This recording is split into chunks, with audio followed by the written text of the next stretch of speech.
One point, one point, one point, one point with Arnold Gamboa.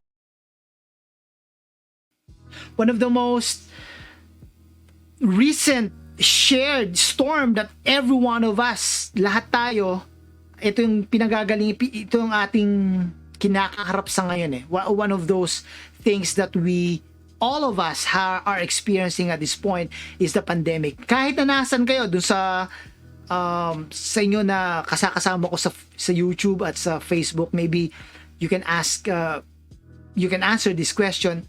How are you coping up with the pandemic right now? How are you coping up? Kumusta naman kayo during this pandemic? Because I know for a fact that this pandemic has brought a lot of pains to a lot of people. Not just for me, for my family, for a lot of people in the world. No? And maybe for some of you, I know some people lost their jobs because of this pandemic. Some of you are having some strained relationships because of this pandemic. This is one of the most shared, common, recent storm that all of us can relate with. Ito yung mapagkakasamahan natin sa ngayon. And one thing that all of us can do together, and we can all realize this, that in the times of problems, in times of storms in life, all of us need somebody by our side. Yung friendships, this is the time that we really can realize the importance of friendships. Alam nyo, karamihan sinasabi nila, okay na sa akin lockdown kasi introvert naman ako. I can stay in front of my computer all day long and I'm good. Which is probably true, no? True. For some of you, that can be true. Pero sabihin na natin na ganito, even how introverted you are, the reality is that all of us are created to be together, to be with one another. In fact, I've read an article in the past. Sabi nila there's a psychological effect for all of us who are going to be experiencing a large amount of time without hugs from our friends. Yun na, the physical touch. But even if you have families, you long for friendship. You long for your friends to be with you in times like this, di ba? And it is true because we are created for one another. We are created for one another. Just recently, and here in the Philippines, no, hindi pa masyadong bukas ang lahat sa pagda-dine in or meeting together as unlike before. But during the eve of February 14, we have some people at church that we met. No? Some of them, ito yung mga friends namin. We had some couples date. No, we dined out. Open air naman yan, and then don't worry, hindi naman kami we took precautionary measures dito sa ginawa namin na to. We wore masks and we just took it off when we are taking pictures, so don't worry about us. And of course, I also encourage you to do the same.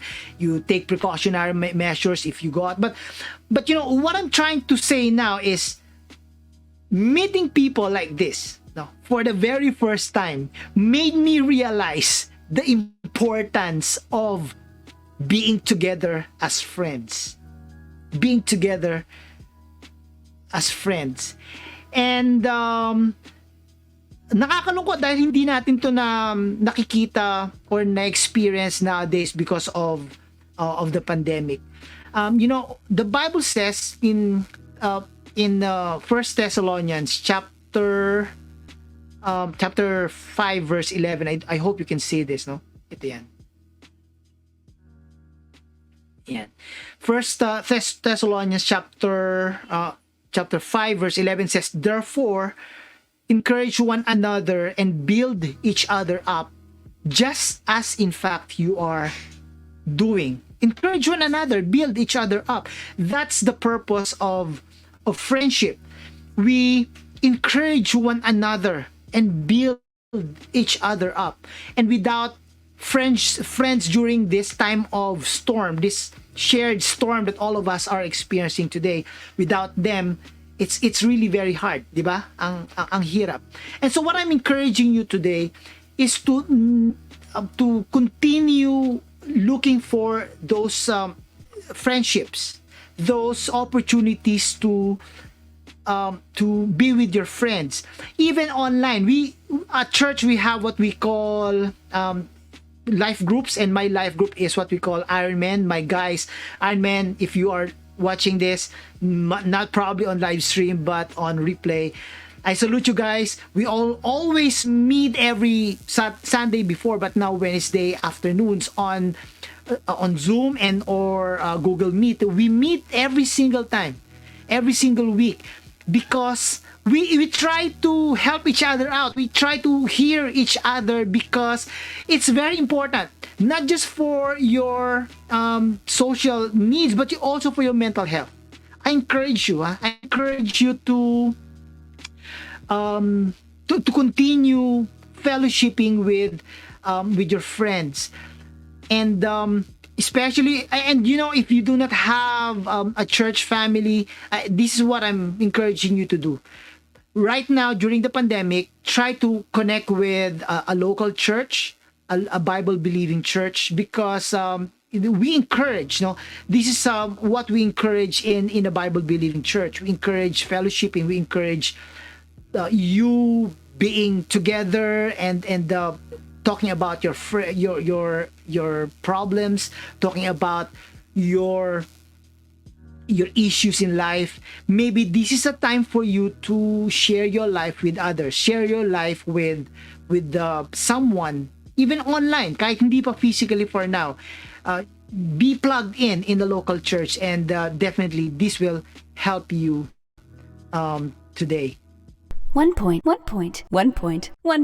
with Arnold Gamboa.